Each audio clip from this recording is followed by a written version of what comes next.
Right. So I will want you to take notes on this. It will be important for you not only to take notes on what's on the screen, but to take notes on what I say. All right? And that would be the same for any university lecture. If you just go by the notes on the screen, you won't get everything that you need. All right? So also at the same time as I present this information on American history, I'll also be demonstrating, I'll point out some of the things that I've done that you will want to do similarly when you do your presentations. Okay? So just as I did yesterday, I'll stop once in a while and I'll point out things that you will want to do in your presentations. Okay? All right. So here we go. What I'd like to talk with you about today, notice how I use that, what I'd like to talk with you about. That's one of the structures that we're focusing on in this class. It's on our syllabus. What I'd like to talk with you about today is the Transcontinental Railroad. Now, I wonder if any of you have heard of the Transcontinental Railroad, or can you understand what the Transcontinental Railroad is from the name? Adel, what do you? The railroad across the continent. Yes, right, because trans means across, right? And continent means continent. Okay, great. My subtitle here is linking east to west, linking the U.S. east to west. All right? Now, let's see if I can get that. Oh, yeah, it works. There are several reasons why I want to tell you about this event, or undertaking, I should say. First, it's a wonderful example of the human ability to overcome obstacles. It's inspiring in that respect. We all face obstacles. And sometimes when we look back on history and say, well, if they were able to do that, I can certainly overcome my obstacles, right? Right? The second reason is that, as I said in the subtitle, this railroad linked the United States east to west, which was extremely important in this country's history. All right? And the third reason is that as a result of the railroad, American society was transformed. America was able to make a great leap from almost infancy to adulthood through this railroad. Okay? So notice that my last slide was reasons. When you do your slides, when you do your presentations, you'll also want to point out reasons because you want to capture the audience's attention. You want them to know why you're talking about it so that they know why they want to listen and why they want to take notes. All right, so you want to point out the inspiring aspects of it. All right. You'll also want to include an overview in your presentations. So what I'm going to do in this presentation is first I'll give you a little bit of background. What was it like before the Transcontinental Railroad and how did it begin? All right. Then I will point out some of the difficulties, the obstacles that were faced in the building of this railroad. Right. After that, I'll show you how these obstacles were overcome, and it's a very, very interesting story. Then I'll show how the task was accomplished, and finally, the results. Okay? And again, the reason why you want to give an overview slide is that it gives the audience preparation of what's coming and helps them organize their notes a little better. Now, first of all, the background. Prior to the Transcontinental Railroad, and this is where I have to draw a map, let's say we have North America, Central America, and South America. Okay? It looks just like it, right? And this is the Atlantic Ocean, and this is the Pacific Ocean, right? You see my schematic there, right? Now, Prior to the Transcontinental Railroad, there were 3 ways to get from New York to California. Okay? The first way was, let me go like this, taking a ship to Panama. Now, in those days, the Panama Canal did not exist. All right? The Panama Canal didn't come until the early 1900s. All right? So they would take a ship to Panama, and then they would have to go on horseback through the jungles of Panama, and then they would take another ship to California. Okay? This whole trip would take about 2 to 6 months, and the problem was this part right here, the jungle. The jungles of Panama were full of diseases and insects and that carried these diseases, and a lot of people got across Panama only to die on the boat going up to California because they had caught yellow fever or something worse in the jungles of Panama. Okay? The second method was to go all the way around in a boat. That would avoid the jungles of Panama, but you can imagine that this trip takes a lot longer. This trip could be done at the fastest about 2 months. This trip would always take at least 6 months. Okay? Also, this part of the trip was very dangerous with strong winds and very cold, stormy waters. This part of the trip was quite hazardous. Okay? By the way, this part is called Cape Horn. Okay? Cape Horn. So that's what I mean when I say take a ship around Cape Horn. Right? The third option, as you can imagine, would be to go across the continent.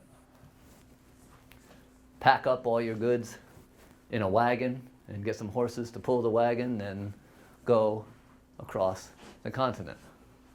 All right? This trip, at best, this trip would go 1 to 2 years. Okay? So, the world was much bigger at that time than it is now. Right? Planes and trains and automobiles have shrunk the world to a much smaller thing than it used to be.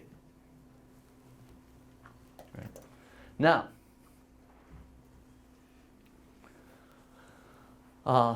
some more background. In the 1960s, did I say 1960s? I didn't mean that. It's just joking. 1860s, that's in the 1860s, the United States was in a civil war. Right? Dates that you should remember if you want to understand American history: 1861 to 1865. That's the American Civil War. Okay, it's about 160 years ago. All right? 150 years ago. So the United States was in a civil war. The North and the South were at war with each other. Abraham Lincoln was the president. Okay? Now, in 1850, California had become a state. What's interesting about that is that the United States sort of looked like this. This was the United States, and then California. So it was this and this. California was like an island, a remote island, detached from the rest of the country. You might ask, why did that happen? I wonder if anybody has any idea. I think those land would belong to French territory. Well, actually, the United States had bought this land from France in 1803. So it didn't belong to France at this time. But do you know why California became a state? Bingo. Yep. 1849, gold rush. All right, gold was discovered there, and people flooded into California from the east, but not only from the east, from all over the world. And suddenly, California had a lot of people. And these people desired to become part of the United States, and so they became a state, but they were isolated from the rest of the country. All right? So you can see that there was a need to tie the country together, to unite it. Right? Okay. Now, the task. The task was to build, I'm going to clean up the map a little bit here. Now, I told you the United States already kind of existed to this point. This was the Mississippi River. Okay? There's also a Missouri River that flows over like that. Right? You're aware of those things, right? So the task was to build 1,600 miles of railroad from here to here. All right? The eastern part of the country already had railroads. But the western half of the country did not.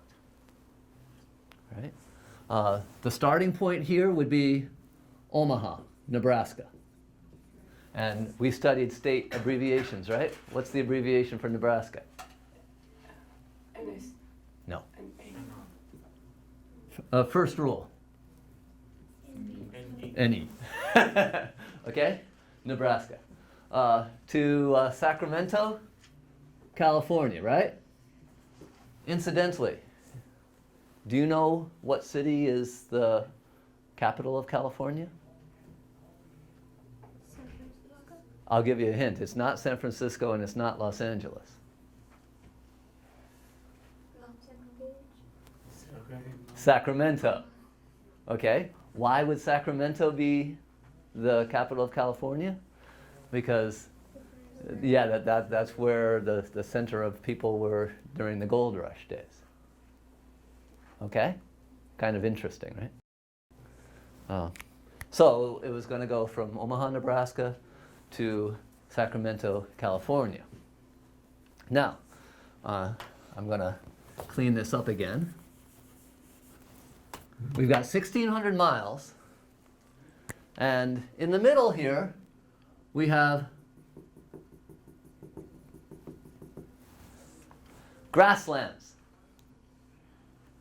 Nothing but grass as far as the eye can see. No trees. Just grass, grass, grass, grass for thousands of miles. Grass. Right?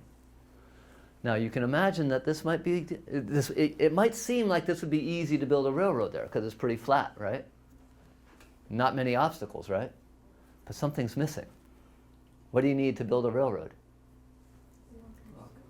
What?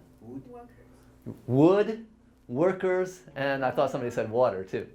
Yeah, those were three problems. Where do you get the wood? You got thousands and thousands of miles of grass. Okay? Now, after that, there were, I'll draw this in purple because the tops of the mountains are purple. All right? Then you had the Rocky Mountains that go all the way up through here. You've heard of the Rocky Mountains, right? Okay. Then, after that, I'm going to draw this red because it's hot. There's a desert. And after that,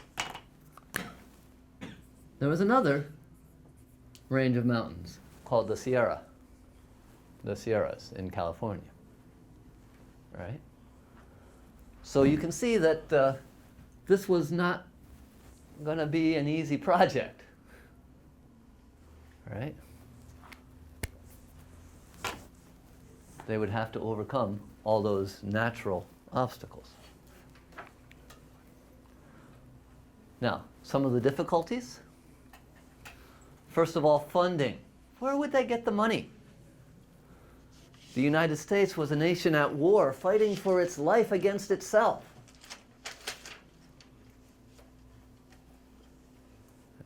And the money was going into the war. Where were they going to get the money to build this railroad? Also, where were they going to get the manpower, as you suggested? Nobody lives out here. There are Indians that wander the plains, but the Indians aren't very much in favor of a railroad being built through their lands. Yeah. All right. So there was a great need for manpower. Also, equipment and materials. Where were they going to get it? They were in the middle of nowhere. Okay? And California over here, well, California was on the coast, but California was fairly new. It was underdeveloped. They didn't have industries there. They couldn't make their own steel for the railroad or anything like that. All right? It was a big issue. Also, as I pointed out before, nature. These natural obstacles were going to be extremely difficult. It would take a lot of ingenuity. You understand ingenuity? A lot of cleverness and engineering to be able to overcome these obstacles. Another obstacle that we don't tend to think of very much today is that dynamite had not yet been discovered. You know what I mean by dynamite? Mm-hmm. Right, the stuff to blow things up with, right? Dynamite didn't come until the 1890s or so, right? They had gunpowder. But gunpowder is while it is explosive, it's a relatively weak explosive. And especially the mountains of California and the Rockies are granite. Very, very, very hard. I'll write that word for you. The mountains are granite, which are very hard, strong rock, very resistant to being exploded by gunpowder. Okay? And then, of course, as I mentioned, there were Indians wandering through there, and the Indians were not, what do I want to say? They were not supportive at all. They resisted, they attacked the railroad. They didn't want it there. So, how did they overcome all these obstacles to create this railroad? First, the funding. And this is pretty clever, what was done. The United States Congress passed a law called the Pacific Railway Act. Wherever you see something Act in the United States history, that A, capital A-C-T, that means it's a law. Okay? The Pacific Railway Act of 1862, remember that's right in the middle of the Civil War, 1861 to 1865 was the Civil War. They passed a law saying that the government would provide funding for not one, but two companies. The Central Pacific, which would start in California.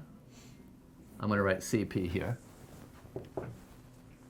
And the Union Pacific, which would start in Omaha, Nebraska. All right? And these companies, you got to understand this, these companies were, in a way they were cooperating, but in a way they were competing with each other. Because the government gave them incentive. For every mile of track, they got like 10 miles of lands on either side of the track. The companies would get that land. All right? So the two companies naturally wanted to build more track than the other one because they would get more land. Right?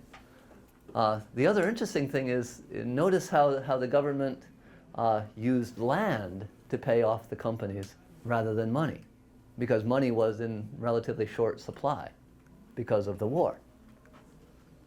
Kind of interesting, isn't it? That's kind of thinking outside the box. Now,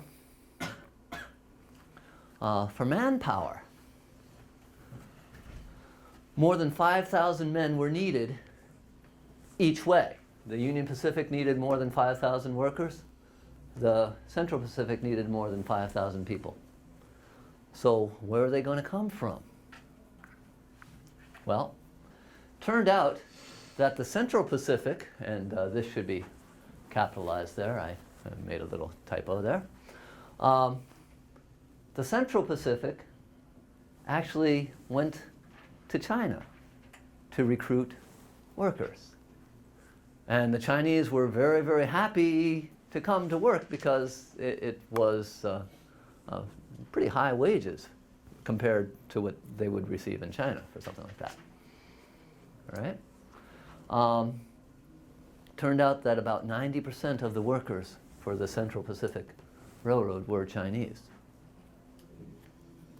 All right? So I'm not sure if those of you from China were aware that Chinese played a major role in the growth of America. All right? Now, the Union Pacific, who would they hire? Well, they hired Civil War veterans, people who had fought in the war and had served their time. Because soldiers are not necessarily soldiers for the duration of the war. Soldiers are in for a certain time period, maybe 6 months, maybe 1 year, something like that. And after they had served their time, what were they going to do? Well, these veterans were really rough, tough, strong men that were used to war. They were used to hardship. And so they turned out to be ideal laborers for building this railroad. And what's interesting is that these war veterans came from both the North and the South. They fought against each other in the war, and then they worked together to build the railroad after their times of fighting ended. Kind of cool, isn't it? All right. Now, materials. The lumber. Now, you understand lumber? What is lumber? Wood. Okay. Yeah. The lumber came from the western forests of California. Now, you know, California has these mountains, but has lots of trees, not at the very tops of the mountains, but the bases of the mountains are full of trees. So the Central Pacific Railroad had no problem getting wood. The Union Pacific had to do something. And what they did was they took trees from Minnesota. Minnesota's up here in the north. Okay, it's on the border of Canada. They had forests there. They would cut down the trees, send them down the Mississippi River. All right, and then they would pick up the wood there, and they used that wood for the railroad. Right? But then, now I'm going to enlarge the picture here.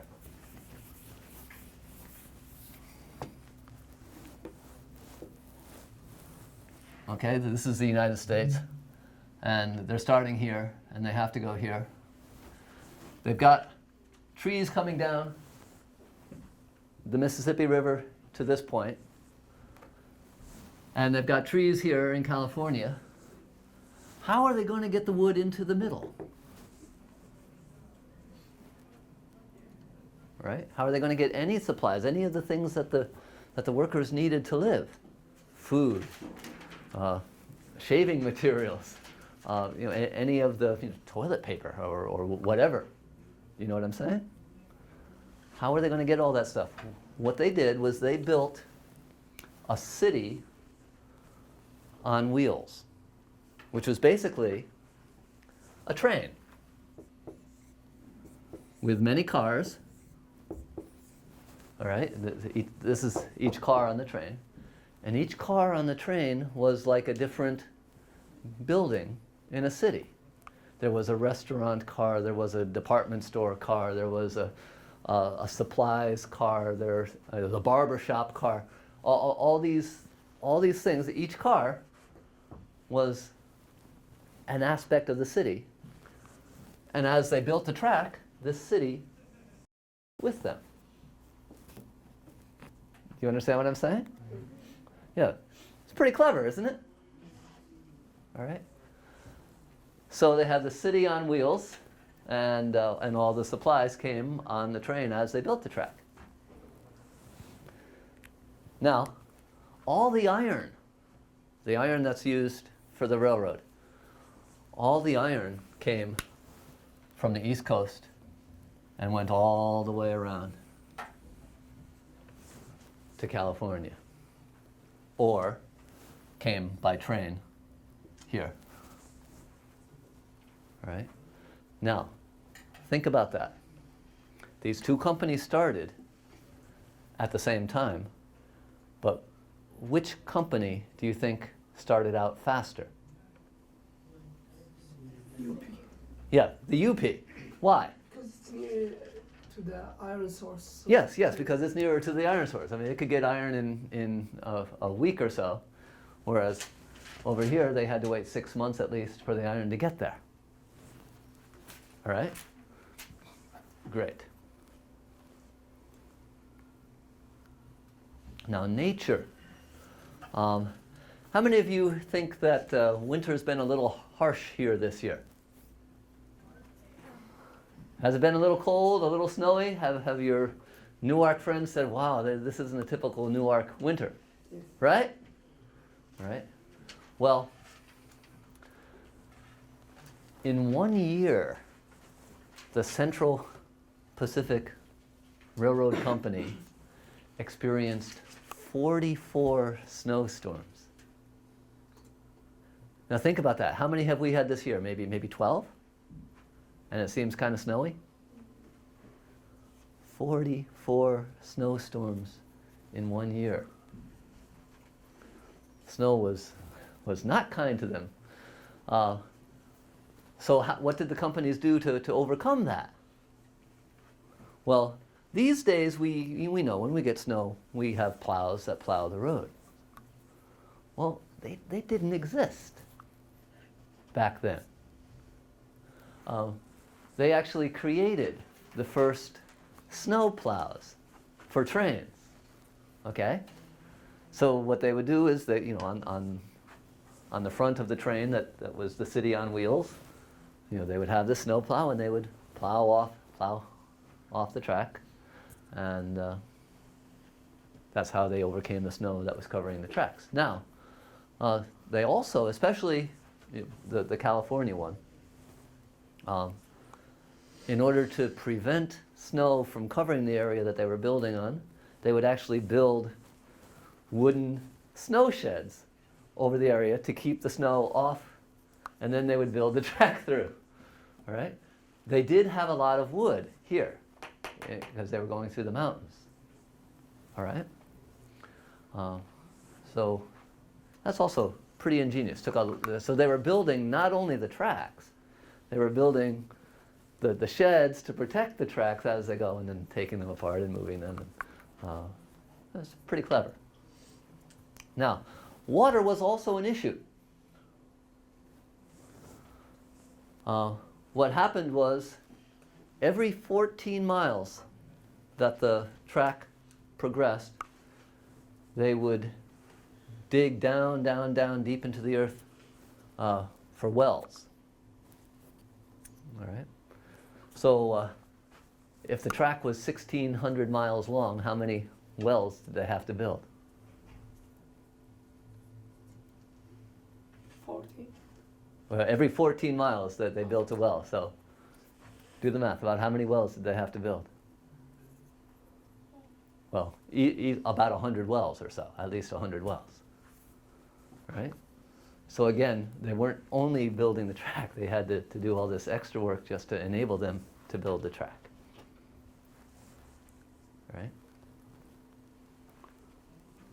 Now, no dynamite. That's a problem for a construction company. They did have black powder, which was gunpowder. And as I said before, the trouble was it was too weak. It didn't work very well with the granite.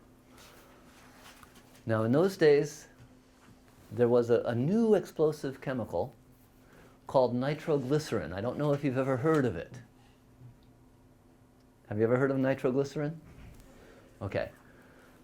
Nitroglycerin is highly explosive, very powerful, but it is extremely delicate. Whenever they tried to use nitroglycerin, the problem was, who is going to be the lucky man, I should say unlucky, who has to carry the nitroglycerin to the place where they're going to put it? Because if he stumbles a little bit, there's a huge explosion before they ever get it into place. You understand the problem? They tried nitroglycerin, but it turned out to be so dangerous that they pretty much abandoned it, and they just relied on gunpowder. Lots and lots and lots of gunpowder. It turned out that they actually used more gunpowder building the track than they did in the Civil War. Kind of interesting, right? Okay. Now, the Indians. This, by the way, is a somewhat shameful period of American history.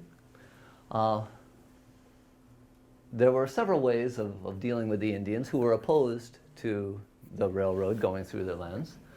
One way was creating treaties, creating agreements. All right, we will do this if you will do that. The trouble was that the United States government was not very good at keeping its agreements. Almost every treaty was broken, not by the Indians, but by the US government. Okay? Then, of course, the Indians were angry. And so they tried to fight. So what did the United States do? They brought General Sherman and the US Army. Now, General Sherman was a particularly, what do I want to say?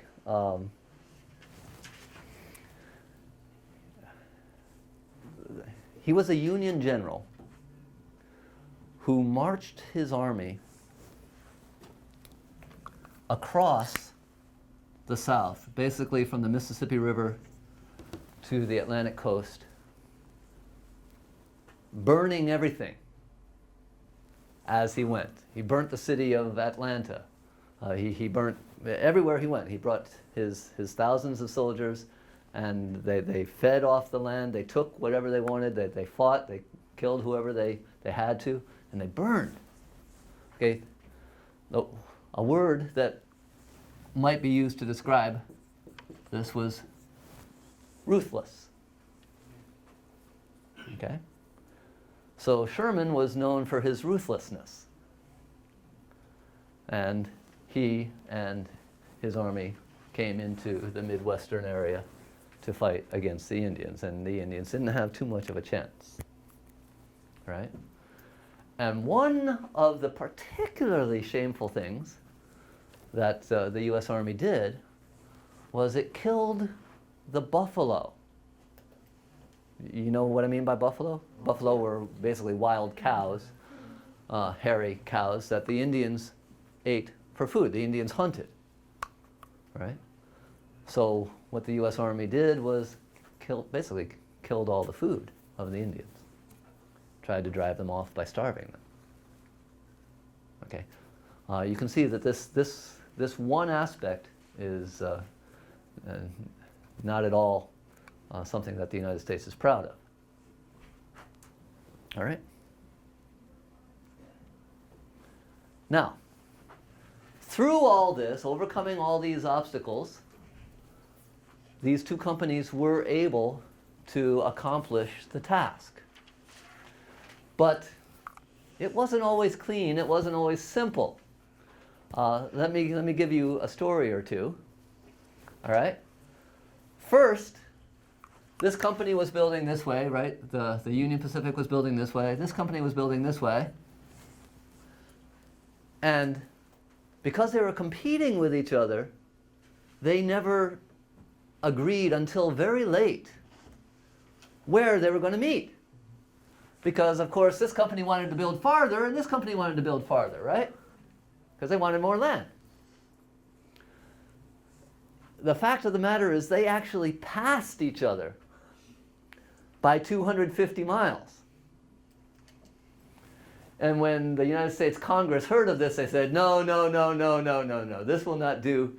They called for the leaders of both companies into Washington, and they decided to settle on an ending point. All right? So not everything went smoothly. And they decided to meet at a place called Promontory Point in Utah. And this, well, you can see, this was accomplished on May 10th, 1869. Now remember, the Civil War ended when? 65. So this was 4 years after the war ended. All right, it started while the war was still going. It continued 4 years after the war ended. All right, and that's how General Sherman and his army were able to go into the Midwest to fight the Indians. Now, one of the interesting aspects of this whole endeavor was that it actually finished ahead of schedule. These days, when there's construction, I don't know if you notice it, does construction usually finish on schedule? No. No. And we have all these modern machines, we have all the, everything that we could want. And we can't get construction companies to finish on schedule, right? They had this Herculean task, this tremendous task that nobody knew that they would ever really be able to accomplish, and they accomplished it ahead of schedule. Right? Now, I told you I'd tell you a couple of stories, and I told you one about the companies actually passing each other. On the day that they were driving in the final spikes, you know what I mean by the spikes? They were the big nails that hold the track into the ground. The company presidents they had a ceremony, and they were going to have the company presidents drive in the last spikes, right? Well, it turned out that they had a huge celebration the night before, and the company presidents were so drunk and hungover that when they tried to drive in the spikes, that they couldn't hit them. They were swinging and missing and swinging and hitting them and going sideways, and so finally the company presidents gave up, and they just had common laborers drive in the last spikes. All right? Hey, can you imagine that? Kind of interesting. All right. Now, to end this construction of the railroad, there was one simple telegraph message, and this is historic. You know what I mean by telegraph. They didn't have telephones in those days. They had telegraph lines, and they used a code called Morse code. Right? You know what I'm talking about? Yeah. Okay. 4 letters. D-O-N-E. Done. All right? You can imagine that the president was extremely happy. It wasn't Lincoln anymore. He had started it, but he had been assassinated. All right? The United States had been tied together with this railroad. Of course, there was, there were many deaths, probably thousands, but they were not counted. We really don't have any idea how many people died in the building of this railroad.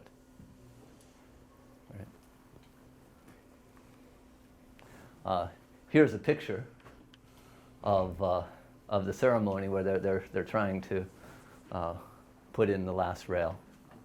Right. Incidentally, notice when I have these pictures, whenever you use pictures on your PowerPoints, put the source of the picture on the same slide. You will have references. The references are used for the information. Pictures you don't have to put in the references. Put the source of the picture right there on the slide. Is that okay? Okay, that's how you give credit for the pictures. And if you don't, anytime you have a picture, you need that. If you don't have that, that would be plagiarism. Is that clear? Okay. So, the results of this railroad. First, the United States became a united country. Right? California was connected. What used to take 2 years could be accomplished in a week or two. All right? The nation became smaller, just as the globe in our generation has become much smaller because of the internet and planes and things like that. Do you understand what I'm saying? All right. Also, Indian wars started with the building of well, actually there were Indian wars even before that, but Indian wars in that area started with the building of the railroad and continued even afterwards. The U.S. Army had to continue to protect this track for at least a decade after it was finished.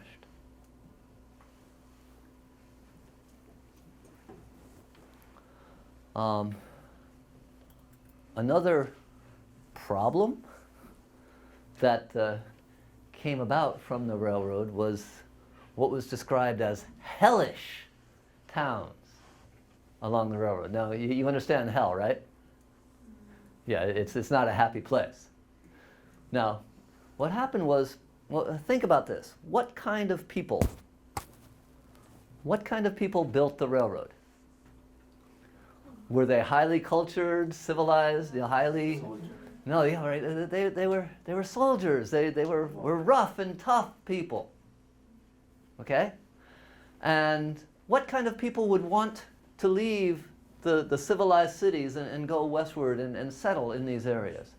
Is it the highly cultured, elite, highly educated people? No. No. Okay? So what happened was once this railroad was there, people who wanted to settle would move out and they'd settle in these towns along the railroad, but they were not the most pleasant places. There was rampant alcoholism and prostitution and all sorts of, you know what I'm talking about? Okay. They weren't pleasant places, and they were described by historians as hellish. Right? On the more positive side, Chinese gained some respect in the United States. The people who were aware of the work that the Chinese had done on the railroad had to agree that they had done a really good job. All right. The railroad companies also got all this land around the track that they had worked hard for. And this land eventually became developed, and eventually all these regions did become settled, and eventually they became states of the United States. So if you look at American history, you see that these states here were the earliest states, and then these, and then California, and then little by little this area settled, and then finally Hawaii and Alaska. All right.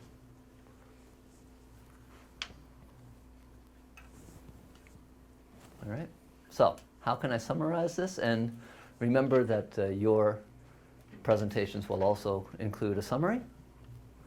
Right.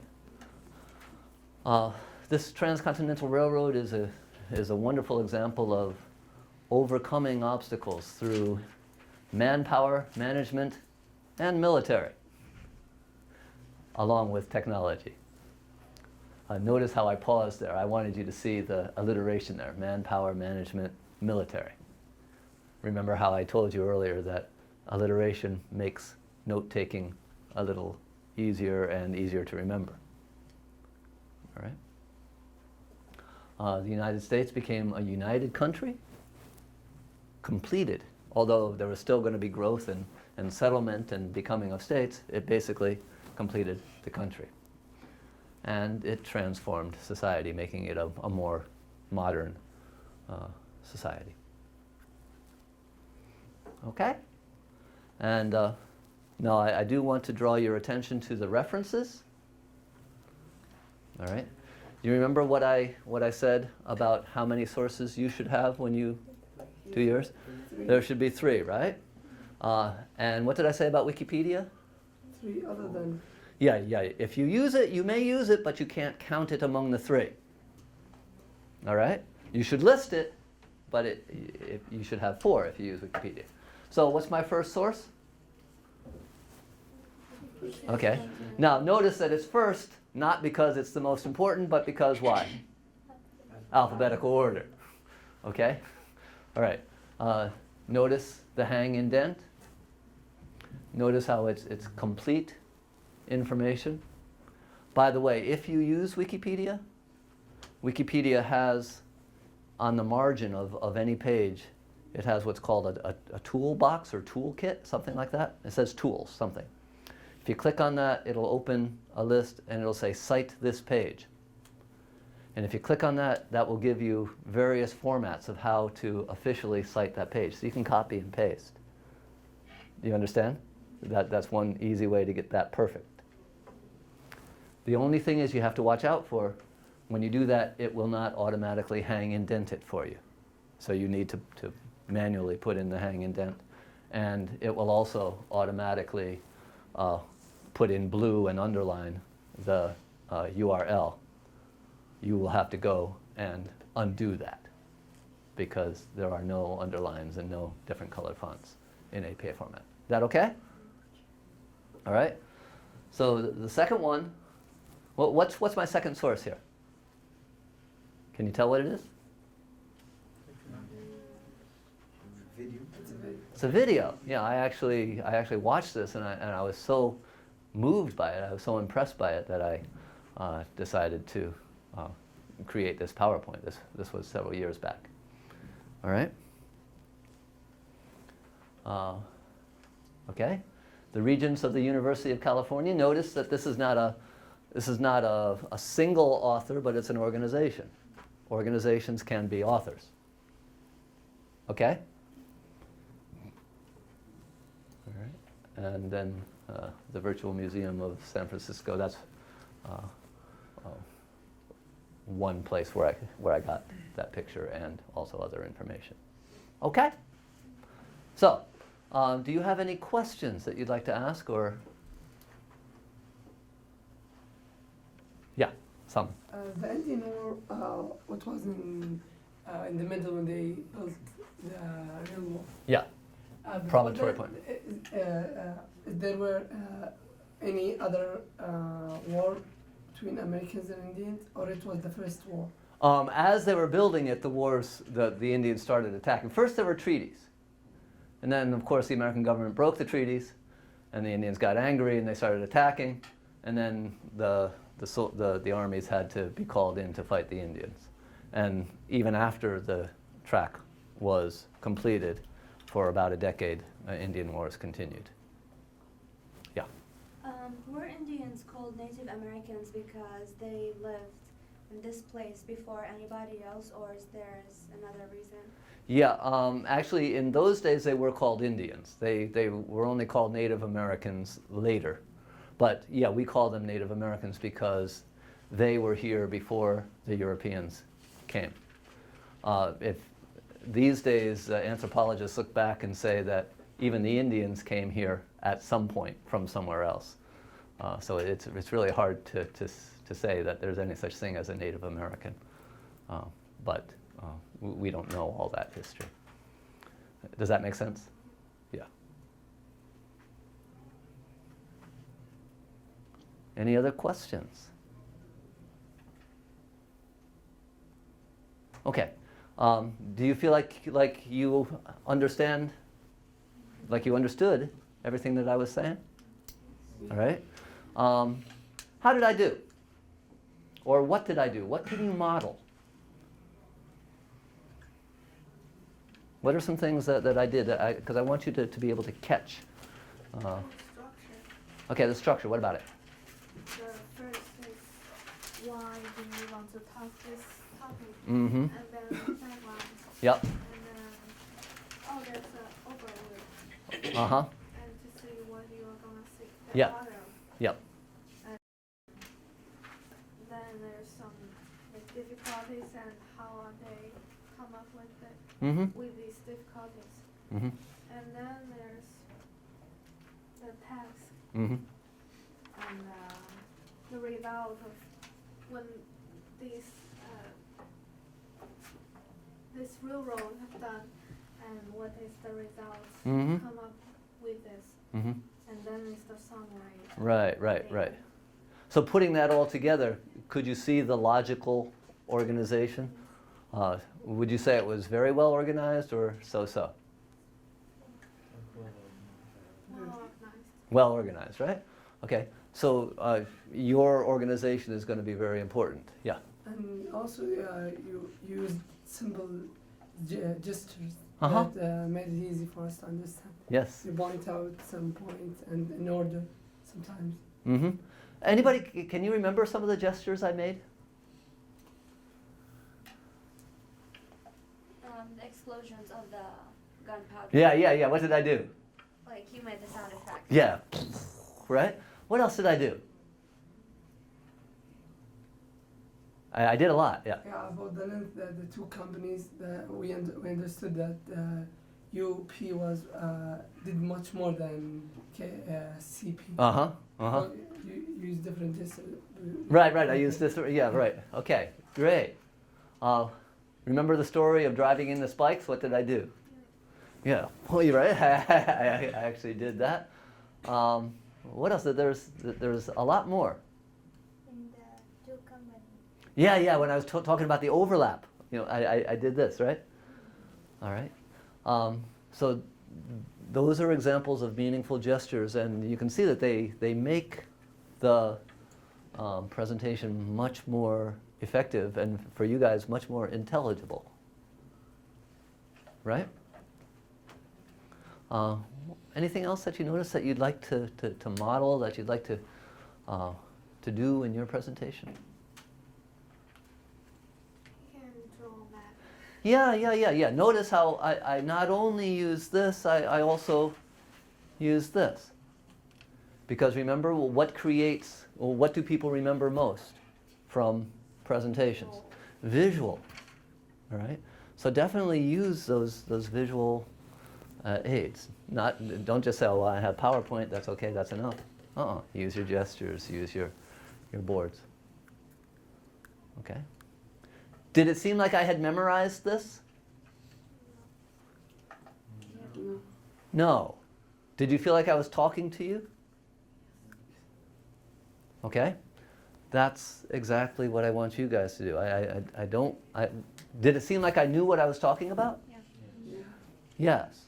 All right. So your task is to do the research and to know what you're talking about. And then communicate it. Teach us. Does that make sense? Yes. All right. So I should see nobody, just reading from the slide. I should see nobody, rattling off, without movement, without gestures, without re-explaining and things like that. Does that make sense? Yes. Okay. How do you feel? Can you do it? Yes, we can. All right, great. Then I hope that you did take very good notes. We will have a quiz on this someday. I don't usually do it the same day or even the day after, but just as in the university when you take notes. When are your exams? yeah, well, they might be the final exam, or you might have a midterm exam, but it's almost never, the same day, right? Right. Now, you won't have to go home and memorize these notes like you would for the university. I will let you have your notes when we take the quiz. They'll be open notes. Okay? All right. So, Julie, I